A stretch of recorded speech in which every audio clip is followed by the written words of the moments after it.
Today we are taking a look at this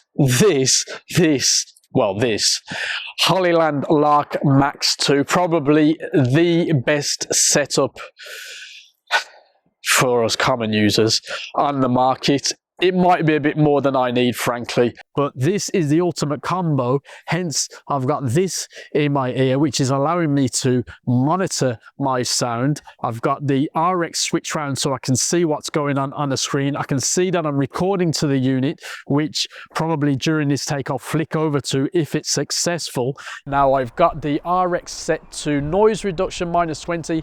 Noise reduction is currently not on. -21 on my Panasonic G9. And I think I'm at 0 on the RX. There might be some tweaking needed because it looks quite high on the monitors on my camera, which is not ideal. But when I monitored it on the RX, it was kind of low. So this is my absolute first session out. It took me a while to pair the earphones. You've got to hold the button down while it's in pairing mode until it decides to connect, so don't put it into that 2.4 gigahertz mode and then just leave it waiting. You've got to hold it down. That's why it took me a while to get out here. This is my first attempt. Anyway, I'm going to see now if I can put noise cancellation on. Right, I can see on the RX that noise cancellation is on. How is it sounding? Again, -20 on the noise cancellation in the RX settings. So I'm going to turn that off now so we can maybe hear some difference. This is really cool. Obviously for shooting myself, I'd take it out my ear once I was happy, but for shooting other people, I think this thing is brilliant, although I am already noticing a few little dislikes about it. But the kit so far, once you get over the learning curve, which I'm still on, frankly, this is my very first session out with it, there's still a lot more to learn. But yeah, very interesting. Now we just need to look at this thing up close in the studio and see what's what. The usual packing list, book, etc. Now we've put this aside because it's the hot shoe adapter. We'll just look at that in just a moment. Let me get into the main pack. There's a lot of packaging going on here. I like the cool black box, but it's also in a black bag. So let's pop that open. And we've got a nice textured bag, which has literally everything in it. We've got couple of dead cats in there. We've got a couple of, I think they're the adapters. Cool, there's a lot of stuff going on here. I'm gonna have to look. I think that's a clip, silica gel in there. Lav Mic, I believe there's two Lav Mics, USB-C, TRS cable, and in here there'll be some of the other adapters there. And then we've got nice texture to it, which already almost got scratched, but it's just a texture. USB-C charging on the back, and we've got everything we need bar Lav mics and cable, of course. So we're going to get that all set up, but let's have a quick look at it first. Now, it's obviously a lot more discreet than before, but it's still got a big logo on it. We're going to take the tabs off so they're ready to charge. There we go. See what the clip's like. Pretty sturdy clip. Record, power, I think noise. Let's pop that in there. That'll probably start charging. Let's get the other one set up quickly. There is a tiny little logo on the clip side, which you might get away with. We shall see. That's good. So that'll be your phone. We'll see perhaps if that works with my Osmo Pocket. Hopefully it does. Just got the one button on there. And this bad boy here, very light. That rotates fine. Couple of buttons there, and let's see if we can power this on, see if it's got any juice. We have juice.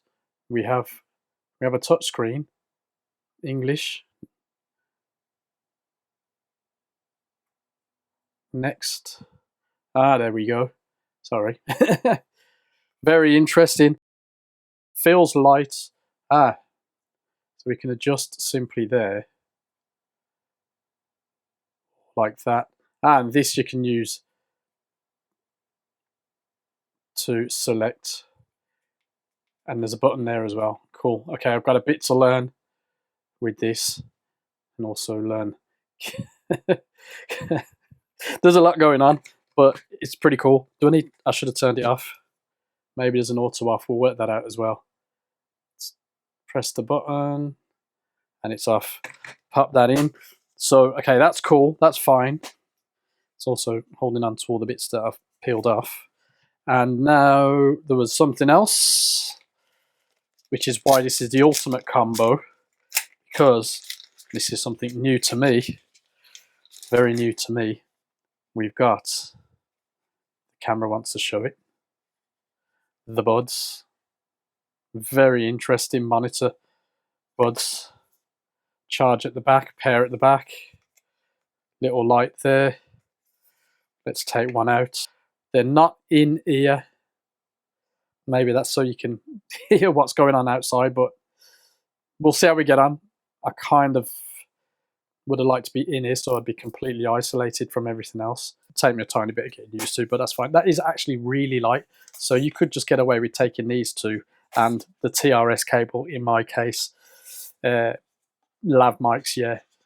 I'm not sure how I feel still about using just this as I do with my M2S.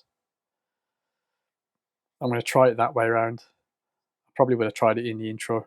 We'll see. Lav mics definitely need checking out, but it's a very tidy package. It's all in.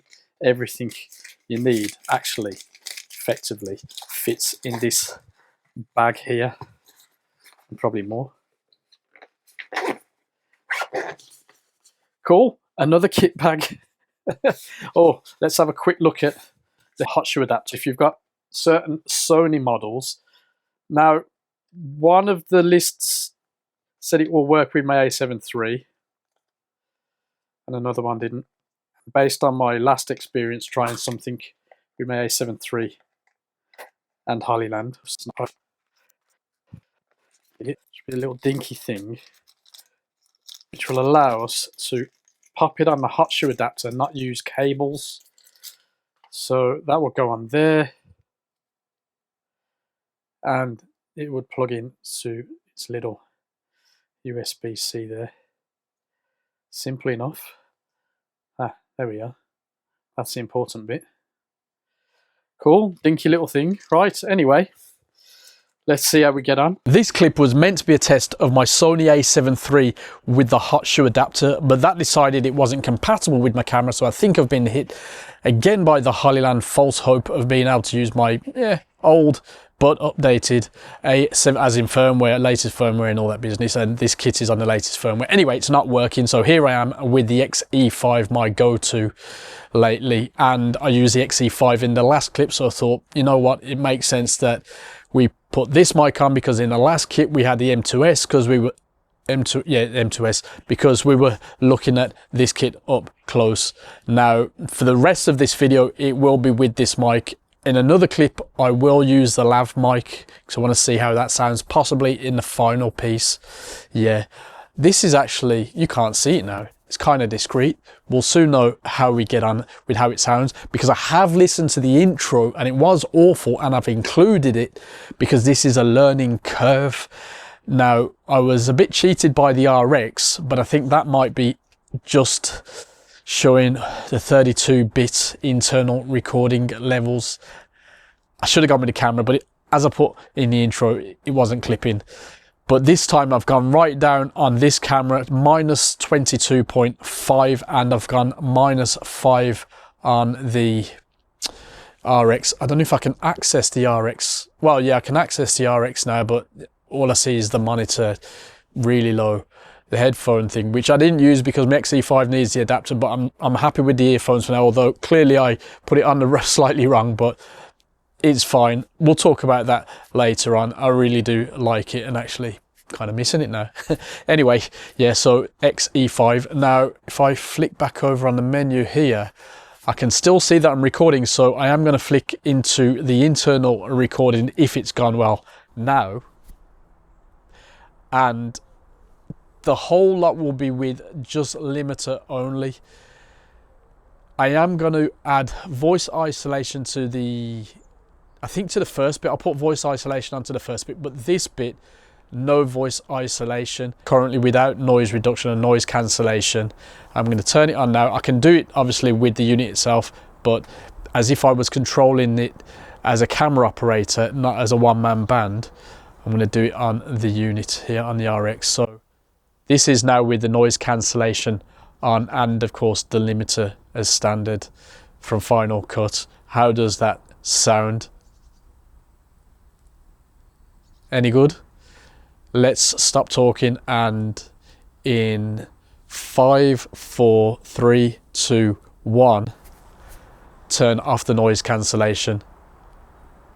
I'm not in the noisiest of environments, but you should possibly be able to hear something, especially if you're listening to this with earphones anyway. It's not the most professional, but we're learning. This section is audio only because frankly you don't need to see me all the time, so I'll try and keep this brief. I've literally just plugged the mobile piece into my Osmo Pocket 3 and put the ear plug in my ear, or on my ear, to monitor it, and everything is just working immediately. The levels on the Osmo Pocket 3 look absolutely fine. That bit when I went to fine did go into the yellow, so we'll see how it is. Now I'm going to put some noise in the background. I've not done this before, so we'll see if it works, and then I'm going to hit noise reduction. So let me put the noise on, and maybe I'll have to adjust the volume.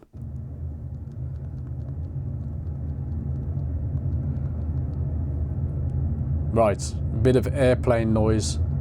Let me go up a little bit. Definitely registering on the Pocket 3. And let's hit the,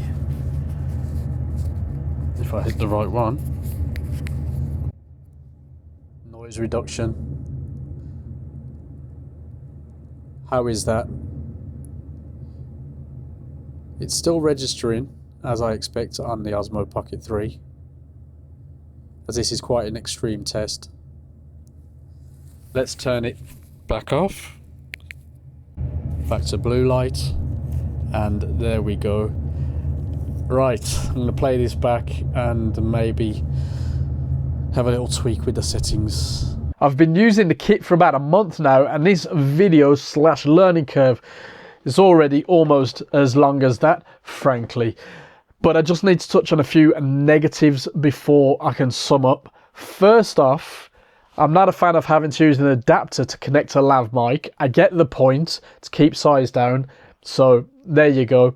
As for sound quality, well, I'm using one of the included Lav Mics now, so we can judge together how it sounds. I do have this to monitor, but frankly in this situation, I can't hear. I'd have to shove it right the way in. Anyway, it's a shame you can't use the RX monitor with the Holly Audio app over Bluetooth, and the heavily marketed 32-bit float feature only works with certain phones, computers and cameras like the Nikon ZR, which I don't have. Ideally, Hollyland would make a hot shoe adapter for the Lumix cameras. That might be more my kind of thing, and I could get into a bit of 32-bit float action with the cameras. Of course, internally you can. Now, the cold shoe fit is a bit tight on some of my gear. On others it fits fine, and when it fits fine, it's not going anywhere. Finally, they should have made the clip metal so that we don't have to add the sleeve to it to use the magnetic piece. But on the plus side, the sleeve for the magnet actually blocks the logo, making it even more discreet. But I just wish there were no logos to begin with. Professional scenarios do not accept any kind of visible logo, and there's so many YouTube videos telling you that that is invisible. Anyway, yes, that's my little moan out the way. Having said all that, I do think that this is one of the best consumer level kits out there. even with all the points I just mentioned and the dodgy noise cancellation that needs a bit of work. Honestly, I leave noise cancellation to post. It's way better. I mean, take a listen to the intro again, where for a short period I used Adobe Podcast Enhance. Now, you can get a kit with 4 transmitters, but no OWS earbuds, which, you know, very cool for some. But this combo is more my thing. In fact, if you have the 4 transmitter kit, you can only monitor 2 transmitters with this kit. Anyway, yeah, the earbuds then are the game changer for me, and they work pretty well. Though, as you can tell, I'd much prefer them to fit in the ear, because in a situation like this, unless I push it right the way in, I'm not hearing anything. I probably have to make that a lot tighter. And anyway, if I wasn't speaking, if I was operating, it'd be a lot better. Anyway, game changer, if you want to call it that. So yeah, for around, what, £245 at the time of recording, this is probably the kit to get if you need easier monitoring, a slightly more discreet setup, and a capable RX unit that is actually pretty decent to work with once you get to grips with it. Now, one thing I forgot to say before, and it's worth mentioning, is that you can lock the settings via the RX. As a bonus, completely independent bonus, you can use just that on its own. So if you're in a tricky situation, the internal recording is very easy to use, and you can literally just use that one little piece right there. Nice. So I own the Rode Wireless Go, the DJI Mic 2, and the Hollyland Mark 2S.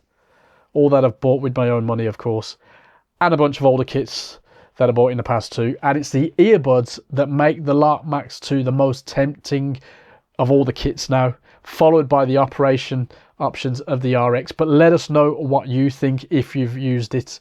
I'll see you in the comments. This video has gone on for too long, and there's still stuff that we probably didn't mention, like time code and all that jazz. So I want to hear from you. Take it easy.